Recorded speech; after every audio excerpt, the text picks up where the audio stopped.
Ahmedabad airport એકવાર ફરી ચર્ચામાં આવ્યું, જ્યાં સોનાની તસ્કરીની એક ચોંકાવનારી ઘટના સામે આવી છે.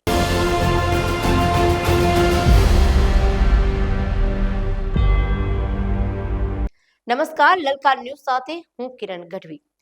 દર વખતની જેમ આ વખતે પણ અલગ અલગ મોડસ ઓપરેન્ડેન્ડીથી તસ્કરી કરવાનો પ્રયાસ કરવામાં આવ્યો છે, પરંતુ કસ્ટમ્સ અધિકારીઓની સતર્કતાના કારણે મોટી સફળતા મળી છે. જી હા, દુબઈથી આવેલા મુસાફરે શરીર પર સોનું છુપાવીને ભારત લાવવાનો પ્રયાસ કર્યો, પરંતુ તપાસ દરમિયાન સમગ્ર મામલો ખુલ્લો પડી ગયો. આ ઘટનાને ફરી એકવાર સ્પષ્ટ કર્યું છે કે અમદાવાદ એરપોર્ટ પર સોનાની તસ્કરી રોકવા માટે સુરક્ષા વ્યવસ્થા સજાગ છે અને કોઈ પણ પ્રકારની ગેરકાયદેસર હરકત સામે કડક કાર્યવાહી કરવામાં આવે છે. અમદાવાદ એરપોર્ટ પર કસ્ટમ વિભાગ દ્વારા સતત સઘન ચેકિંગ હાથ ધરવામાં આવે છે, જે દરમિયાન એક ચોંકાવનારી ઘટના સામે આવી છે. દુબઈથી સ્પાઇસ જેટની ફ્લાઇટમાં આવેલા એક ભારતીય મુસાફરની શંકાસ્પદ હિલચાલના આધારે તપાસ કરતા તેની પાસેથી કરોડોની કિંમતની નજીકનું સોનું મળી આવ્યું છે. જી હા, મુસાફરે કસ્ટમની નજરમાંથી બચવા માટે સોનું છુપાવવાની અલગ અલગ રીતો પણ અપનાવી હતી.